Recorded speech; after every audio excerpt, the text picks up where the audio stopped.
State of Minnesota is giving people huge savings to jump on the e-bike craze. Minnesota's e-bike rebate lottery application period opened today, closes August 7th. Eligible applicants will be entered into a pool to receive a lottery rebate worth up to $750 off the cost of a new e-bike. New rules passed during this legislative session has new requirements. You must meet the income level or have a disability to qualify. Last year, the rebates were so popular, the flood of applicants crashed the website.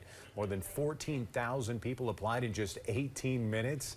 We have details on qualifications right now on our website.